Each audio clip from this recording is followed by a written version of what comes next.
everyone, and welcome back to my channel. My name is Chubby Berg and I am a former Miss New Jersey USA and first runner-up at Miss USA. But in addition to being a contestant, I have also judged numerous pageants. So in this series, I want to debunk some of the misconceptions that people have around pageantry and give you guys tips so that you can succeed. First, let's decode what exactly sets you up for success in pageantry when you're competing with a sea of beautiful women, because it's not just looks alone. I would say that the most beautiful girl does end up winning in the end. Now, what do I mean by that? Beautiful is having an attractive quality that gives pleasure to those who experience it or think about it. And if that is the definition of beautiful, then the most beautiful girl definitely does win. Now, this does not mean physically beautiful. Physical beauty is just one aspect of it, but charisma, warmth, that it factor, when someone just radiates on stage, just shines from the inside out, that is beautiful. Let me know in the comments below if you want me to make a video on what exactly this it factor is, because it is really a thing, no pun intended.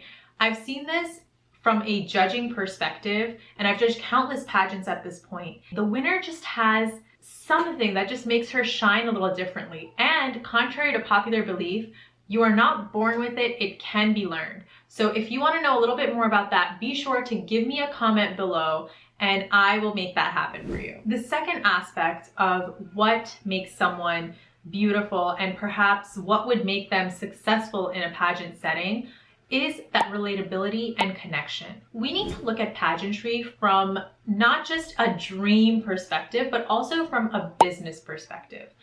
These organizations that are conducting this pageant are trying to find a representative for their organization. Think of what a beauty queen does. What does a title holder do once she is crowned?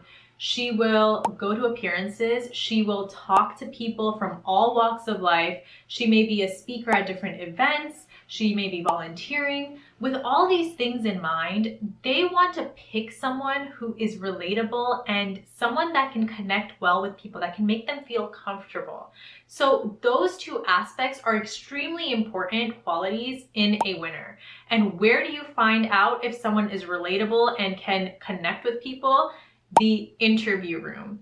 The interview room that is private, that is not seen on stage, that is where judges get a chance to get to know the girl and to see what she's like. Is she someone that they can have a conversation with? Is she easy to talk to? Is she authentic? Is she genuine? Is she kind? These are all qualities that they look for. So relatability and connection are huge when it comes to pageant success. You can have a beautiful girl who in the interview room just comes off as cold and disinterested, and that is just not going to help you in any way when it comes to winning a pageant. I want to touch on something I just mentioned, and that is authenticity.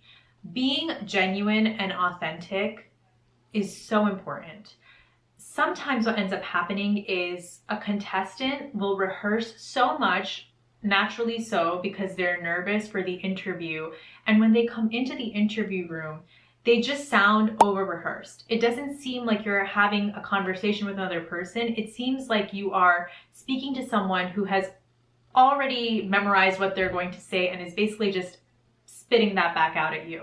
And that is not the way to have success when it comes to pageantry. There is a fine line when it comes to rehearsing and being prepared and becoming robotic because you've over-rehearsed. Here is where that line comes in, okay? There are certain things that you absolutely should prepare for beforehand. That would be your whole fitness regimen to get ready for stage, being healthy. Anything that is a crazy crash diet just a few days or weeks before the pageantry is extremely unhealthy and not advisable. So take your time, prepare, go to the gym, get into a healthy lifestyle, and that is something you prepare for months in advance.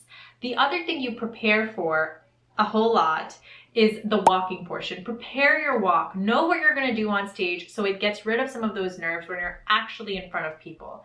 Prepare for the on-stage Q&A. Read up on the news. Know what your opinions are on different topics. What is happening in the world? How do you feel about it? Practice how you would deliver a question, practice mock interviews, do things like that. However, you're still preparing for interview, but you are not memorizing answers. You are living in the moment, you're being authentic, and you're letting things unfold naturally. That is that fine line. So if you do the work to become self-aware, to self-reflect, when you have an idea of here's who I am, these are my values, this is what I've done, this is why I want to win, journaling your thoughts on a daily basis, your feelings, what's going on in the world, when you take that time to do that, when you enter the judging room, you're just having a conversation.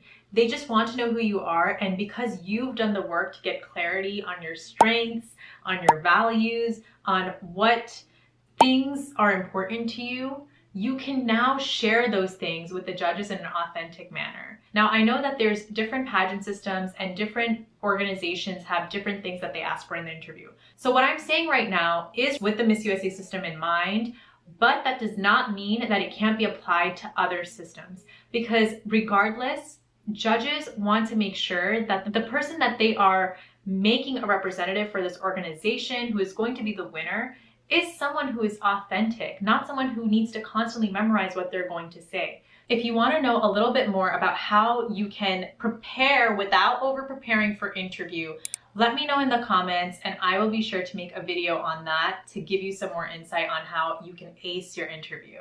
And finally, you want to trust your instincts. When it comes to pageantry, sometimes just being in the moment, trusting your instincts, and being your authentic self is the way to go. One of my favorite pageant moments is actually Brooke Lee's final question answer at the Miss Universe competition. If there were no rules in your life for one day and you could be outrageous, what would you do? I would eat everything in the world. You do not understand. I would eat everything twice. Thank you, Miss USA. I absolutely love her response. It is so relatable, so funny, so authentic and genuine. It's so hard not to like her, and clearly that is why she won.